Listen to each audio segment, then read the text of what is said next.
Hi you guys, it's Rain444 and I'm back again with another video. So before we begin, please like, comment, and subscribe, and let's get into the indecent proposal.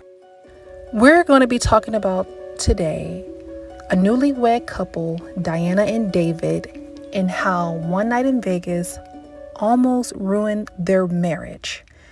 Why isn't love enough sometimes? Even when you're going through a hard season, this couple had it all. They were building a new home. They were going to be living the American dream. Then suddenly, it all started crashing down. The recession hit and her husband got laid off. She couldn't sell a house and the bills were just piling up. The bank put a lien out on their home to stop all construction work. So David packed their bags and headed out to Las Vegas to try to turn their luck around. But sadly, it will be an unforgettable night. Diana's minding her business, trying on dresses in a boutique, where this man approaches her and tells her that he would buy her a dress. She declines and said, "I'm not for sale, but the dress is." She goes back to the casino floor. She meets her husband. She kissed the dice, and they won $25,000. Their luck is turning around, and if everything goes according to plan, they can get their house back, they can get their life back, and they can just be happy because they already have love. But the next day, they gambled it all and they lose it all.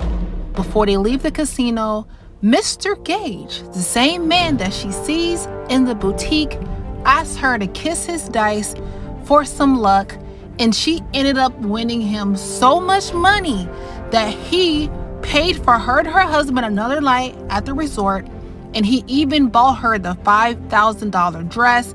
He invited them out for a good night just to celebrate a good win. But his true intention comes out when they were sitting down playing a game of pool, and he asked the both of them, can he have a night with his wife for $1 million? Now, they both were saying no, but since they had so much debt, they decided that it could be good for them so they can get their life back on track.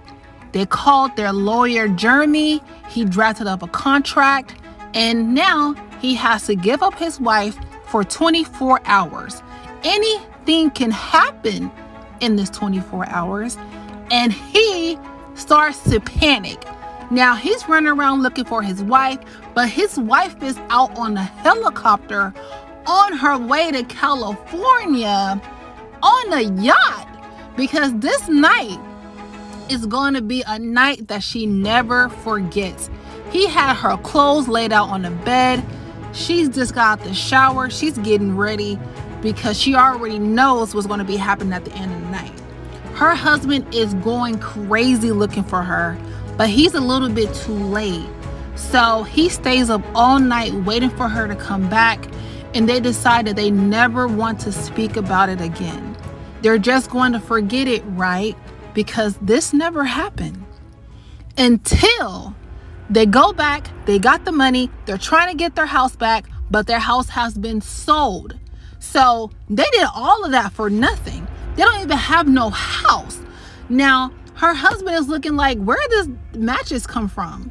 This says Griffin Woods in Las Vegas. Like, are you still talking to this man?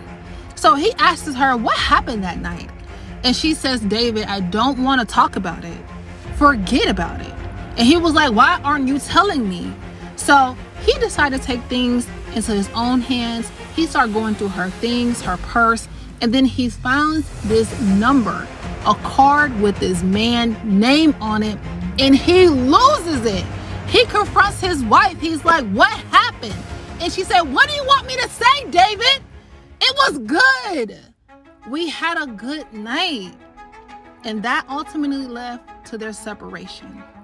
So this works in John Gage's favor because he shows up at her job. He pursues her relentlessly, day after day, night after night. Her husband is not answering any of her calls. She's left vulnerable. She's weak. And John Gage just squeezed right in. He even showed up at her tutoring classes. I mean, her husband moved out, and Mr. John Gage has moved himself in onto another man's wife. But he can't help it because he actually fell in love with her. She has his heart, and now he has hers. Months later, her husband comes back trying to confront Mr. Gage and telling him how he broke up their marriage. But Diana was looking at him like she don't even know who is this man. Why did it take him so long? And honestly, he's just a little too late, right? So he begins teaching architect again, and she ended up serving him some divorce papers.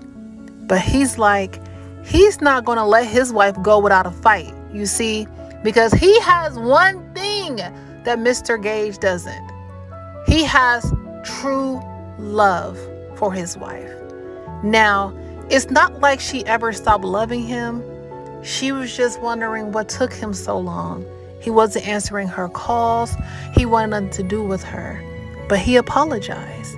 And John Gage realized that it doesn't matter how much money he has, anything that he can provide for her, because she has true love. And nothing can come in between that. So he lets her go. She runs after a bus, and she goes to the first place that they ever met, waiting and hoping that her husband is still there. And he is. Because at the end of the day, true love always wins. Comment down below, and I will see you guys next time. Bye.